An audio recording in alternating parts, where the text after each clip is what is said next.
उत्पत्ति अध्याय 5। विषय मृत्यु के बीच जीवन की आशा।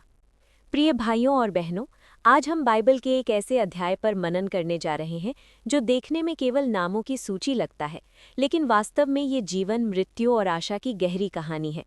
आज का हमारा विषय है उत्पत्ति अध्याय 5। ये अध्याय आदम से लेकर नूह तक की वंशावली को प्रस्तुत करता है। हर नाम के पीछे एक जीवन है, हर जीवन के पीछे एक कहानी है और हर कहानी हमें एक सच्चाई की ओर ले जाती है। उत्पत्ति अध्याय 5 हमें याद दिलाता है कि आदम को परमेश्वर ने अपनी समानता में बनाया, लेकिन पाप के कारण उसकी संतानों में मृत्यु प्रवेश कर गई।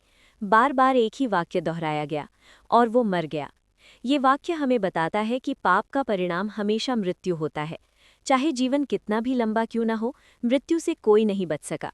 शेत, एनोश, केनान, महललेल, यारेद सबने लंबा जीवन जिया, पर अंत में वही शब्द लिखे गए और वो मर गया।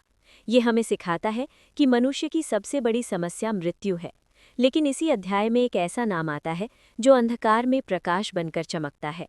हनोक के बारे में लिखा है, हनोक परमेश्वर के साथ चलता रहा। और फिर लिखा है, और वो मर गया नहीं, बल्कि लिखा है परमेश्वर ने उसे उठा लिया। क्या अद्भुत बात है! मृत्यु के अध्याय में जीवन की विजय। हनोक कोई राजा नहीं था, कोई भविष्यवक्ता नहीं था, वो एक सामान्य व्यक्ति था, फिर भी वो परमेश्वर के साथ चलता रहा। ये हमें सिखाता है कि पवित्र जीवन हर किसी के लिए संभव है।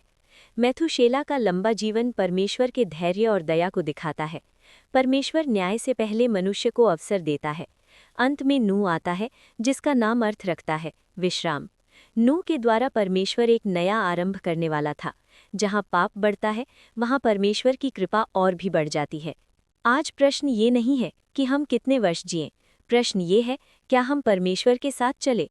उत्पत्ति अध्याय 5 हमें सिखाता है कि मृत्यु अंतिम सत्य नहीं है। परमेश्वर के साथ चलने वाला जीवन मृत्यु पर भी जय पाता है। आइए हम प्रार्थना करें। हे प्रभु, हमें हनोक के समान तेरे साथ चलना सिखा, ताकि हमारा जीवन तेरी महिमा के लिए हो।